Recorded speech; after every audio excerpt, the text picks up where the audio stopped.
Shores, Alabama, you might be thinking, how the hell did you get here? I'll tell you how. Every single thing that I decide I want to do, I don't stop until I'm the best in the world.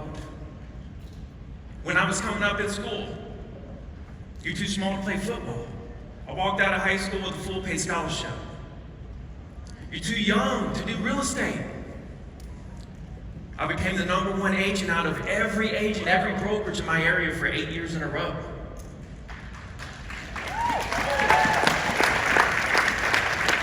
Thanks, Mom. My mom's actually here, and my wife and daughter. That actually really hit me kind of hard when Andy Elliott came out here with his wife and said he brings her everywhere she goes, because I do the same thing.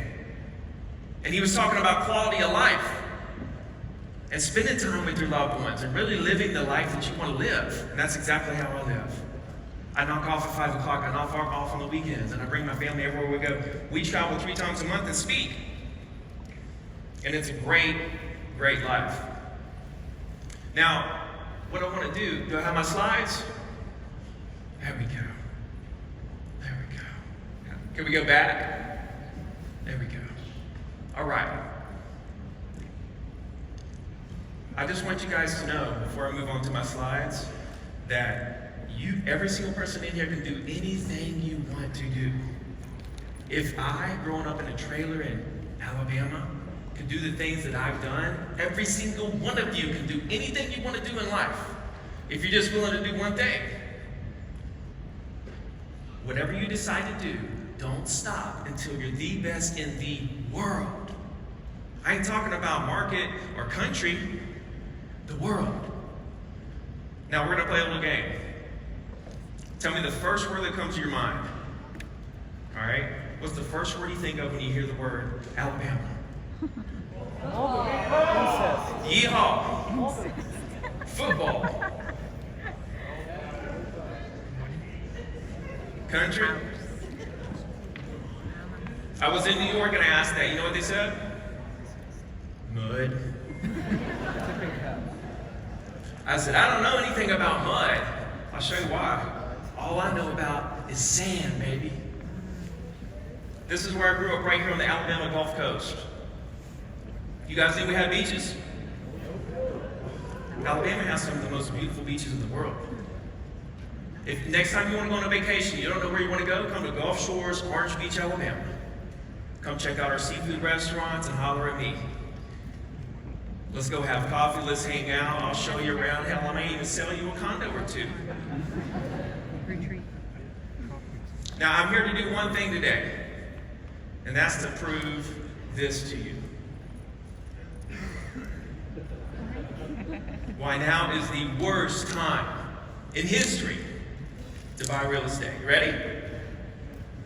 Come on, guys. Now, I've been really good at predicting the market over the last couple of years.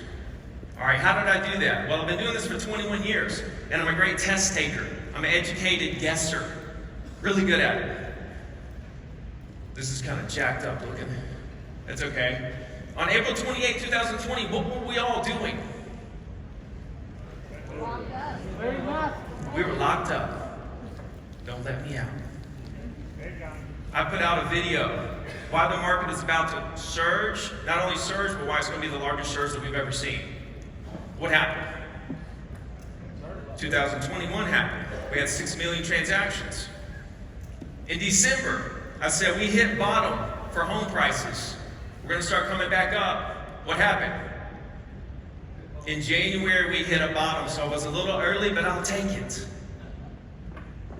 On January 12th, I sat right here on this stage and said, we're about to see a little springtime surge. This is going to be amazing. What happened? We had a surge. We had more transactions. Prices started to increase from that moment. And here more recently, early May, I said, not only are we about to hit positive year-over-year prices, but we're about to go to an all-time new high in home prices. And I said it was going to happen in July. It's July. What's happening? Does anyone know? We're about to hit all-time high for home prices in the country. This is one report of many, many, many reports. This is just Zillow. There's several different data companies. They said that we're up 10% from April to May, transaction-wise. Up 9.9%, 1%, year over year. Positive prices. This is a chart of Redfin that gives you the most up-to-date numbers when it comes to home prices. Look at where we are right now, the blue line. We've caught up to last year. We hit an all-time high in June. You can see there was, what's not there? It's 387 is where the all-time high was last June. And right now we're at 384 and 0% growth year over year according to this chart. You're going to see more and more companies. We just seen a CNBC article come out that said we're about to hit an all-time new high. Redfin said about 2 weeks ago we're 4,000 away from all-time high. This wasn't hard to see. That little square is kind of covering up the wall that was created last year by the decline of prices. It wasn't hard for me to see that we were going to bust right through that. This is just prices we're talking about. There it is.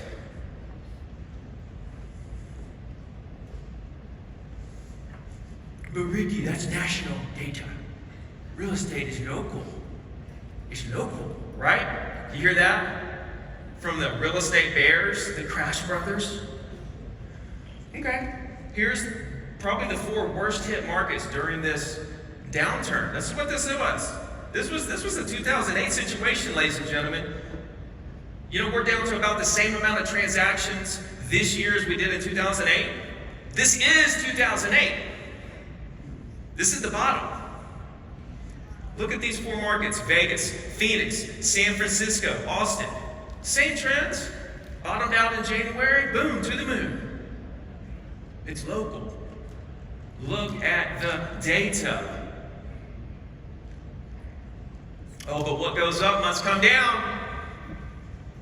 Right? No, you're confusing real estate prices with the stock market. It's not the same thing. What goes up doesn't necessarily mean it's going to go down. In real estate, look at this. Appreciation going back to 1942. What happened in the mid-40s? Several years. What is that, 5, 6 years of double-digit appreciation? You know what they said back then? It's going to crash and burn. Prices are going to plummet. Went up too high. What happened? Positive, positive, positive, positive, positive, positive. Later on in the mid-70s, we had 6 years, 4 of which were double-digit positive appreciation years. This is when interest rates went up to 19%. You know, everybody tries to scare you with. Look at appreciation during these years. It's going to crash and burn. Okay? The year after all this, the big run-up, 6 years worth of the run-up, it still hit 7%, 5, 1, 5, 7, 7, 10. Was 1980, was 1977 a good time to buy real estate? Yeah. Continued to go up. In 2008, we see what happened there in the mid-2000s, subprime mortgage crisis. Only time it really actually went down. And here more recently, 2 double-digit years of appreciation. And we're all freaking out about it.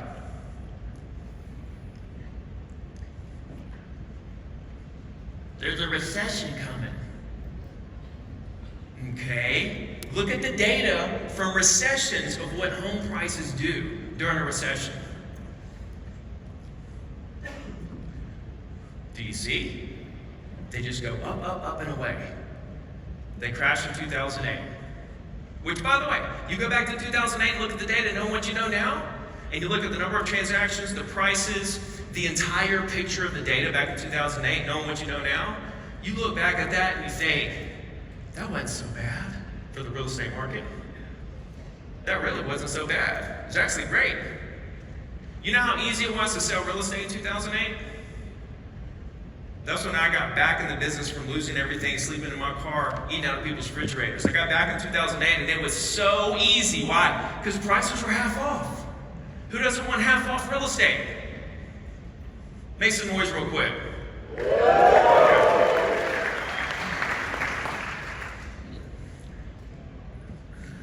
about demand. So an article came out, 98% of millennials want to become homeowners because they want to build their equity instead of someone else's. 72 million millennials in the country. I thought, let me dig a little deeper here. So I looked up and found that the average first-time home buyer is 33 to 36 right now. And I said, okay. These are millennials. 98% want to become homeowners. Let me dig a little deeper. How many 33-year-olds do we have in the country right now? So I went back to birth rates. Go back 33 years. What year would that be? 1990? What do you see on this chart in terms of birth rates in 1990? Is it a blip or is it a massive spike? It's a massive spike. We got more 33-year-olds right now in the country than we've had in a long time. And 98% of these people want to become homeowners. Think about this. Next year they're 34, 35, 36. Then you got the next group. Now see how high the birth rate stayed for over a decade and a half? There's so much demand right now, it's not even funny. When you even think about the sellers who are locked into their homes because they're sitting on low mortgage rates, they don't want to sell. Think about every day how much they hate their house more and more and more every single day. Think about that. That demand is brewing. There's a historic amount of pent-up demand, unlike anything we've ever seen. You also have immigrants coming into the country. Where are they going to live? Are they going to rent? Some of them buy. Are they going to rent? That also increases prices. Rents go up. We're in a win-win situation here, ladies and gentlemen. But mortgage payments, they're just out of this world. Nobody can afford this. This is the monthly mortgage payment going back to '89. Looks scary, right? Let me give you a nice visual of what this really is and adjust this for inflation. Now, what do we see here? I'll tell you what we see. We see that we're just getting back to the way it was in the 90s and the early 2000s. And that when you really look at this, you realize we have been spoiled for the last decade and a half, and we didn't even know it. All we're doing is getting back to normal. Is it a little high now? Yes, and that's what I believe is going to level prices out. Prices aren't going to shoot to the moon forever. We're going to go up a little more, but affordability is going to level it out. We're going to hit that ceiling, but the point is, we're not going to get back to how it was over the last decade and a half. People are going to grow accustomed to this, ladies and gentlemen. Now let's look at the amount of your household income that goes towards the mortgage payment. This is a chart going back to '89. You see the same thing. We were spoiled. We didn't know how good we had it. And now we're just getting back to normal. What's the big deal? Well, because there's a lot of crybabies in the world. What about the foreclosures? It's going to be a wave of foreclosures. We're not even back to half of the foreclosures that we were pre-pandemic. And Black Knight just came out and said, we're still at historic lows when it comes to pre-foreclosures and delinquencies, with no sign of any massive boom of foreclosures happening. We'd have to double where we are just to get back where we were pre-pandemic, much less back to when we had a crash. Not going to happen. One of the biggest reasons is equity. Look at that. That's the average equity that Americans have in their home. Why is that? Because prices went up so high, but you know what? Prices are holding solid. Why? Because lending regulations that were put into place after 2008. Thank you, government. Didn't think I'd ever say that.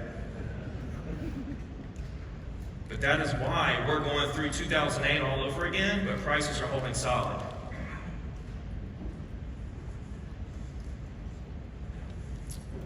Real housing prices. If you go back to the 80s, this is housing inventory, the number of homes for sale. The entire 80s, we had anywhere between 2 and 3 million homes for sale at any given time. 2 and 3 million. Right now, we're sitting on 750 to 800,000 listings. Okay, this is 2023. In 1980, there's 2 to 3 million the entire decade. And now we're at 750 to 800. You with me? Where's the inventory going to come from? We're the lowest that we've ever been historically at this point in the year. We're down 11.6% from this point last year. Nobody wants to sell their home. They're sitting on such low interest rates. So who's the big winner? Anybody? Come on, this is real. You guys are in real estate, right? You guys got any ideas who the big winner is in the market right now? Builders. Home builders are crushing it because there's so much demand and there's nothing for sale. They're absolutely crushing it. And they're giving better interest rates, they're doing buy downs, incentives. They're killing it. They're going to continue to kill it. So what does all this stuff I just said mean for your business? Anybody? What? Buy more real estate. I'm amongst real estate people, right? Yeah, real estate. That's not an answer, bro. I'll tell you what it means. Nada. Absolutely nothing. Why? Because it's the same as I said. Closings will happen by the truckloads every single day for the rest of your life, regardless of market conditions. Right? If you go back, .com crash, 9/11, 2008, pandemic, what was happening? Closings every day by the truckloads. It doesn't stop. It's Mother Nature. You can't stop it. Not gonna stop it. All you can do is embrace it. Go with it. Take advantage of it. Because it's just cycles. And guess what? 110% of the time. It doesn't just surge back every once in a while. 110. If you see here, in 2008, we did 4.1 million transactions. Right now, we're on track to do 4.2 million transactions. Do you realize how close we are to the 2008 when it comes to the number of transactions in the country? Look at where we were pre-2008. Look at where we were after, all the way up to, this chart goes to 2021, I believe. Look what a normal year looks like. Look where 2008 was. That was our worst year. We are there. Now, how many people wish they could go back to 2008 and absolutely take advantage of that situation? Okay, we're there. You see how long it took to get back to 5 million transactions? 5 years? It's not going to happen this time. It's going to be a violent resurgence of the market back to 5 million transactions. Violent. Right now is the time to prepare for the market to resurge and prepare for the violent resurgence, not once it starts, ladies and gentlemen. How well did I do to prove to you guys this is the worst time in history to buy real estate?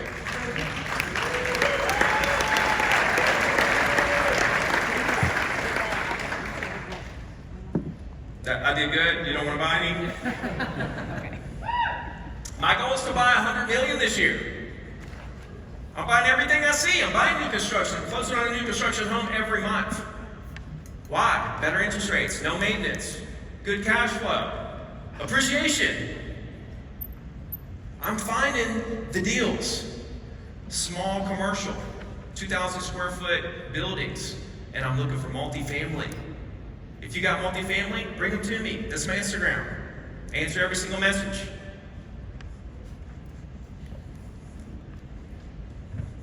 If you would like a copy of these slides, text me here.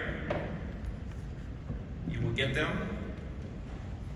251-312-8844. And stay in touch. Because I'm going to continue to grow. Are you guys here to grow? Yeah. Let's grow together. Let's stay in touch.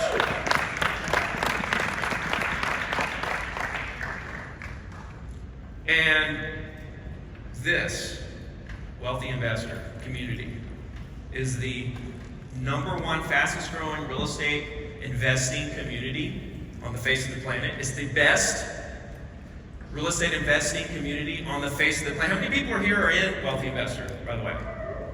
Okay. I'm in this. If you're new to real estate investing, this is great for you. If you want to collaborate with some of the big boys, this is great for you. If you're a big boy, this is great for you. Because we're collaborating, we're throwing deals back and forth, we're learning from each other. This is one of the most innovative groups in the real estate investing space that you'll ever see. So I hope I can find you in the Wealthy Investor community. All right? Much love. I wish you well on your journey. Let me know what I can do to help you, and keep crushing it. Thank you.